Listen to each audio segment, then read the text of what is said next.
গোপালগঞ্জের কোটালীপাড়ায় Bangladesh scouts programme বিভাগের ব্যবস্থাপনায় কাপ কার্নিভাল 2025 অনুষ্ঠিত হয়েছে। আমাদের কোটালীপাড়া প্রতিনিধি শাহ আলম মিয়া জানায়, আজ সোমবার সকাল 10টায় উপজেলার কমলপুরী বিদ্যানিকেতন চত্বরে জাতীয় ও স্কাউট পতাকা উত্তোলনের সাথে প্রার্থনা সঙ্গীত পরিবেশনের মধ্য দিয়ে এক অনাড়ম্বর অনুষ্ঠান আয়োজন করে বাংলাদেশ স্কাউটস কোটালীপাড়া উপজেলা শাখা। উক্ত অনুষ্ঠানের সভাপতিত্ব করেন বিদ্যালয় ব্যবস্থাপনা কমিটির সভাপতি নাসিম আহমেদ জুয়েল।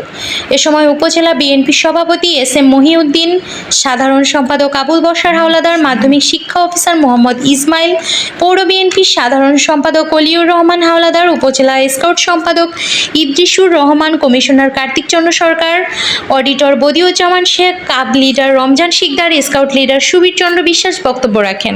অন্যদের মধ্যে স্কাউটসের সহসভাপতি সুরেশ চন্দ্র দাস, ইউনিট সভাপতি কবিরুল ইসলাম, একাডেমিক সুপারভাইজার জসিম উদ্দিন শেখ, সাংগঠনিক সম্পাদক সোলেমান শেখ, শিক্ষক জাকির হোসেন, মিজানুর রহমান সহ উপজেলার বিভিন্ন বিদ্যালয় থেকে আগত শিক্ষক, শিক্ষার্থী ও স্কাউটস বৃন্দ উপস্থিত ছিলেন।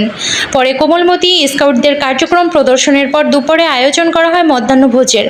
সবশেষে আয়োজন করা হয় মনোজ্ঞ সাংস্কৃতিক অনুষ্ঠান। মাধ্যমিক শিক্ষা অফিসার আমাদের মাঝে উপস্থিত আছেন।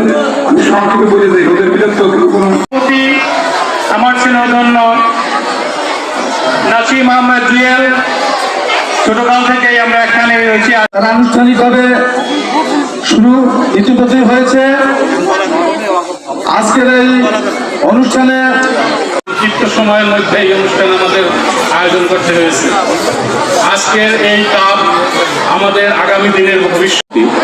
সাধারণ সম্পাদক, বাংলাদেশ জাতীয়তাবাদী দলের অন্যান্য নেতৃবৃন্দ, আমার কচিকাচা সোনামণি ভাই ও বোনেরা, সকলকে জানাচ্ছি আমার ব্যক্তিগত পক্ষ থেকে অভিনন্দন, শুভেচ্ছা।